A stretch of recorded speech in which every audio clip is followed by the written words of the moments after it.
I still remember the day the Galactic Council turned its back on us. It wasn't with a grand speech or a declaration of war. No, it was silence. A void so complete it felt like space itself had swallowed our existence. For 2 centuries, humanity had been the Council's most loyal ally. We'd bled for their wars, rebuilt their shattered worlds, and sent our brightest minds to solve problems that predated our arrival among the stars. And when the storms came, when the Varan fleets crossed the outer spiral and the Council's borders burned, we were the first to answer.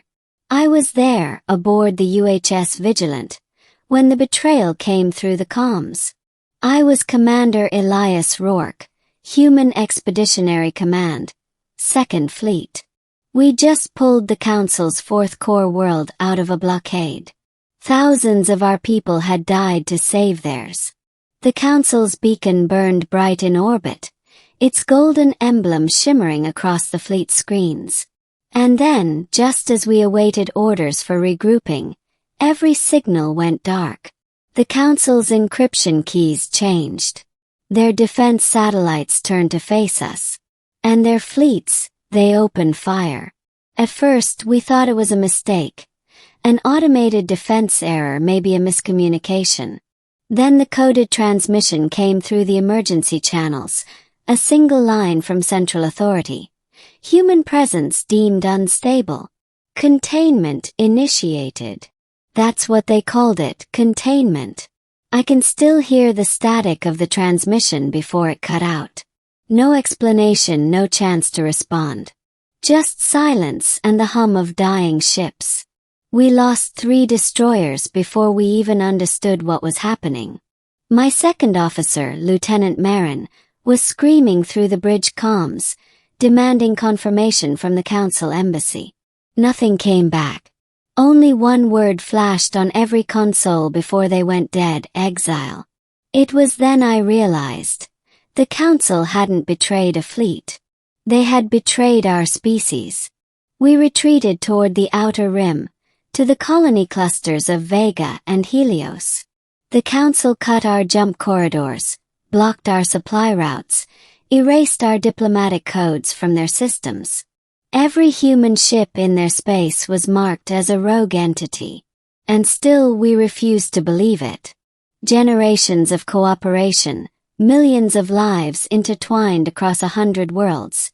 It couldn't end like this. But history has a cruel way of proving idealists wrong. The first months were chaos. Trade collapsed. Food shortages hit the colonies hard. Some of our outer worlds went dark entirely. We thought we were alone, until the refugees started arriving. Merchant convoys, scattered patrol ships, diplomats who barely escaped Council space with their lives. They all carried the same message. The Council was purging humans from their territories. Entire settlements erased from star maps, files deleted, records scrubbed clean. It was as if humanity had never existed. That's when the whispers began. Stories of secret meetings, of the Council's fear that humanity had grown too strong. They claimed our adaptability made us dangerous, that our instinct to survive was a threat to galactic harmony. In truth, they feared what we could become.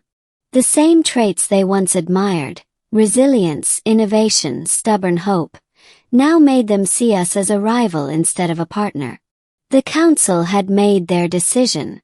And humanity, fractured and scattered, had to make ours. I sat in the war chamber of the Vigilant, surrounded by officers from what remained of the Second Fleet. Some were veterans, others barely old enough to shave. The stars beyond the viewport shimmered cold and distant. We'd been living on rations, our engines patched with salvaged parts. The morale was gone, but the anger, that still burned. Captain Lenera Voss slammed her fist on the table. They erased us, Commander. They bombed Vega Prime. Civilians. Children. What do we do now? I looked at her, then at the rest of them. 20 officers representing the last of our once proud armada. No one spoke. The silence was thicker than vacuum. Finally, I said the words that would change everything. "We stop asking for permission." Those words spread like wildfire. Across every surviving outpost, every colony still drawing breath, the message echoed. No more begging. No more alliances with those who saw us as lesser. Humanity had survived worse. Ice ages, wars, plagues. We would survive this too. But this time we wouldn't just survive. We'd remember. Our first act was the establishment of the Order of Soul. A unified command under one banner. Not a council, not a democracy. A brotherhood bound by loyalty to humankind. Every ship that could still move, every outpost still holding the line, pledged allegiance to it. The name came from the oldest of our legends, the sun that birthed us, the symbol that had once guided explorers across the void. It wasn't about vengeance. Not yet. It was about reclaiming our right to exist. In the months that followed, we built in the shadows. We gathered what we could. Resources from abandoned council depots, knowledge from defecting species who didn't share their leaders' hatred. Some of them came to us willingly, ashamed of their council's actions. Others came for profit or fear. We didn't care why, as long as they helped us survive. And then came the discovery that would change everything, the relic beneath Helios IV.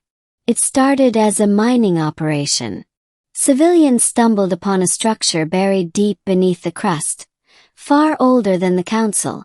Older even than recorded galactic history. When our scientists cracked it open, what they found wasn't technology. It was a voice, encoded light, a pattern that translated into ancient human speech. It said, "They will fear you, child of soul. They always have." Those words sent chills down my spine.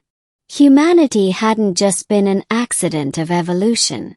Something or someone had known we'd rise again. The council had feared us for a reason. That night, I stood on the observation deck, watching the stars flicker across the void.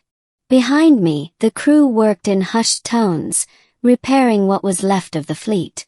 I thought of Earth, of the blue planet that birthed us, long since abandoned in the name of expansion. We'd reached for the stars to find unity, and instead found betrayal. But in that betrayal I saw something else. Purpose. We weren't the council's soldiers anymore.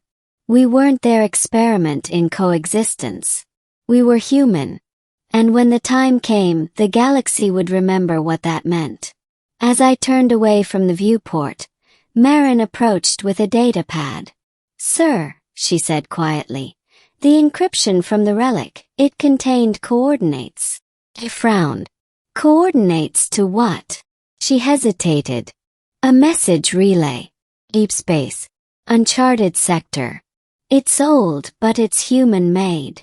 For the first time in months, I felt something I hadn't allowed myself to feel, hope. "Prep the fleet," I said.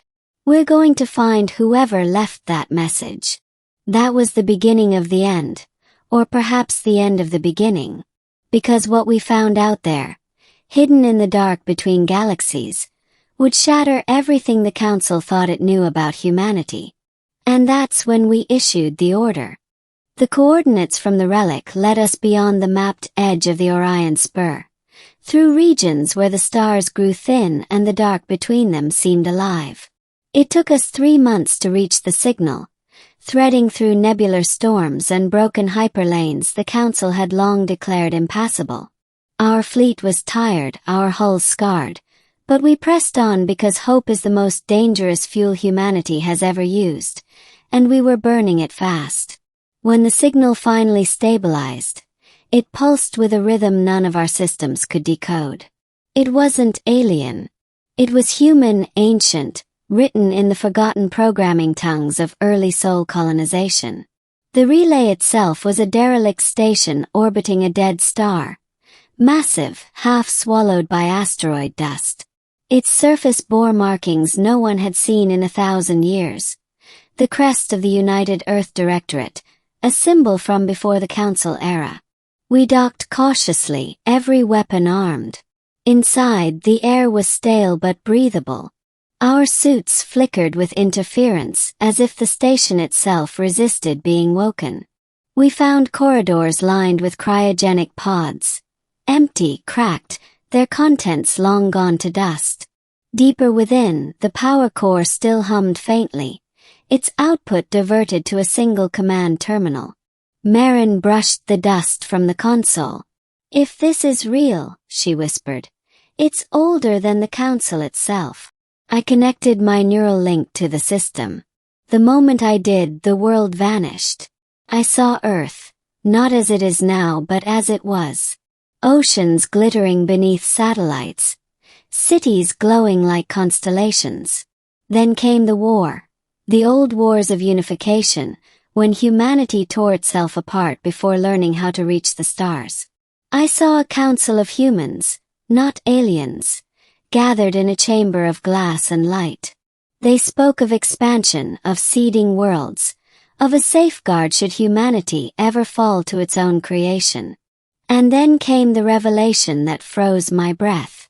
The Galactic Council hadn't found humanity. Humanity had created them.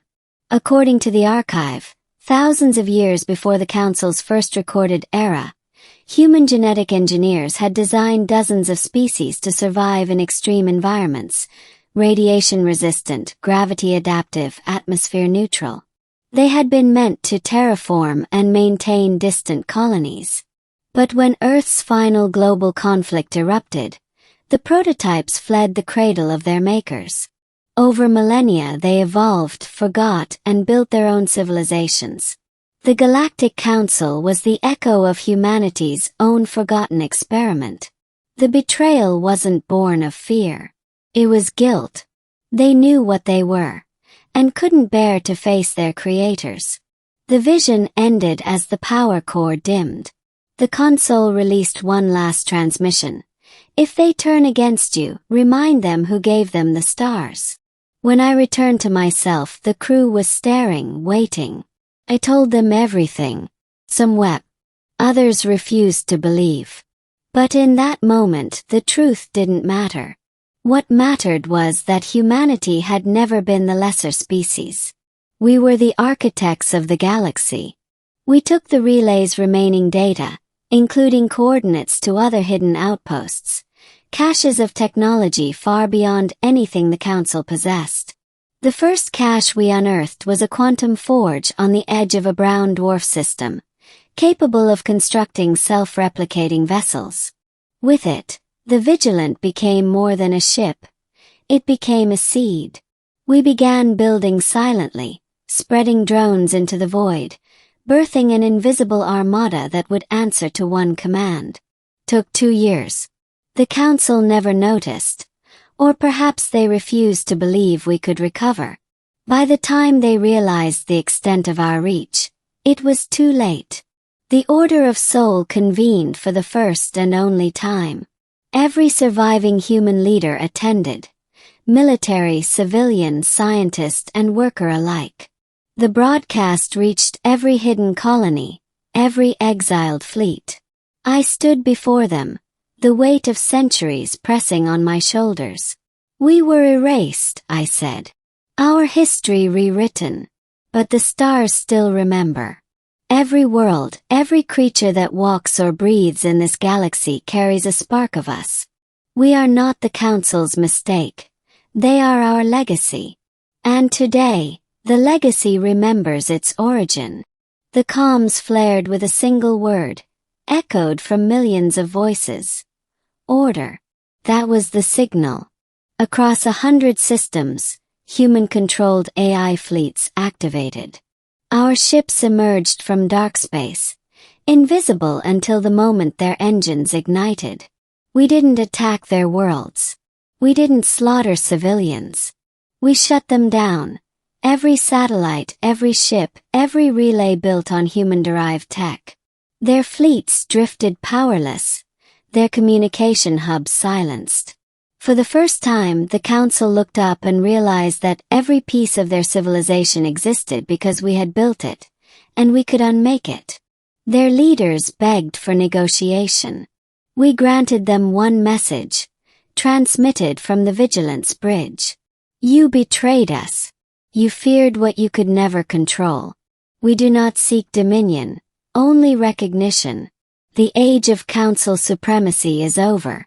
The age of the founders begins. And then, with a voice that carried across the void, I issued the final order. Deactivate containment. Restore soul. For centuries, Earth had been sealed, quarantined under council edict. But as the signal spread, the blockade fields around the solar system fell. The cradle of humanity awakened to the stars once more. When I finally returned to Earth, the blue of the oceans took my breath away. Ruined though it was, it felt alive, waiting. We landed at the site of the old United Earth Directorate's capital. Marin stood beside me, eyes wide. "Do you think they'll forgive us?" she asked. I looked toward the rising sun. "They already have. We just forgot how to forgive ourselves. The council still exists, though not as rulers. They serve beside us now, remembering what they were, what we all were meant to be. Caretakers of a universe we once feared to claim. The Order of Soul became not an empire, but a promise, that humanity would never again let its children forget where they came from. Sometimes at night I still hear that ancient voice from the relic whispering through the static of deep space. The voice of our ancestors, the first dreamers who looked at the sky and said we can go further. And we did. That's how the galaxy learned what it means when humanity issues an order.